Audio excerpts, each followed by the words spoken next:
First question po, you've mentioned kanina na fake news yung balita na nag-request si VP Sara ng private meeting with President Marcos. Maybe ask for the, ano lang po, siguro opinion ng defense team, kung ano po kaya ang motibo sa likod po nitong ulat na ito. Well, sa defense naman, sa totoo lang, wala kaming opinion. Hindi na namin pinansin yung balita na yan. You know, in fact, I was very hesitant to even confirm it with the Vice President because knowing her, nung nabasa ko pa lang yung news, hindi na talaga ako naniwala dun sa news. But I had a chance to talk to the Vice President.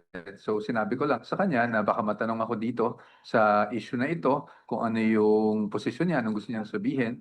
And she agreed with me dun sa naging suggestion ko na i-diretso ko na talagang fake news siya at hindi siya nalalayo doon sa news, you know, a few months ago na kesyo na bato daw ako ng laptop or kung ano man or kung hindi man ako kahit sino sa defense team at hindi rin siya nalalayo doon sa statement that was attributed to me the other day na alam niyo naman being here na never ko sinabi, no.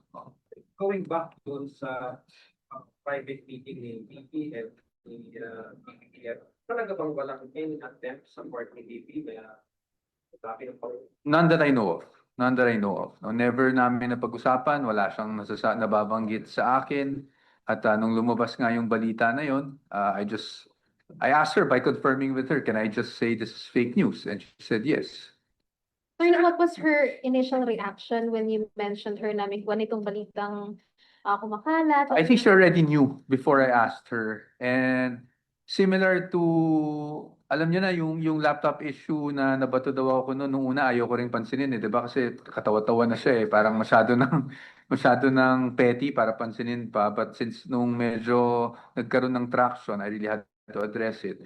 So perhaps, I don't want to speculate, but siguro ganun din yung naramdaman niya kasi hindi na rin namin masyado pinag-usapan eh. Ang nasabi ko lang, baka matanong ako kasi hindi pa nagsususpende last week nung mga trial dates natin. So sabi ko, baka matanong ng media, gusto ko na rin sagutin na lang, at kung pwede, sagutin ko na lang na fake news. And she confirmed na walang ganung pangyayari or walang ganung plano. Sir, pero yun ang motibo, bakit pinalirutan nga yung possible, yung request ng meeting with the president? Hindi natin alam eh. I don't want to speculate, but kasi yun nga eh, gusto ko lang sabihin, dapat mas maging mapagmatsyag tayo sa mga nababasa natin sa SOCMED, you know, try to find out kung legitimate yung sources, di ba?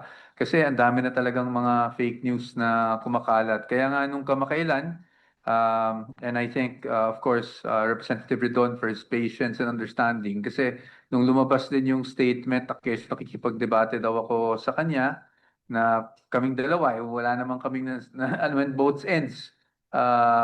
Never naman kami nagdebate talaga ng ganun. So I found the need to issue doon sa ating group chat ng statement para lang maklaro yung bagay-bagay at hindi na lumaki pa yung ganyang fake news.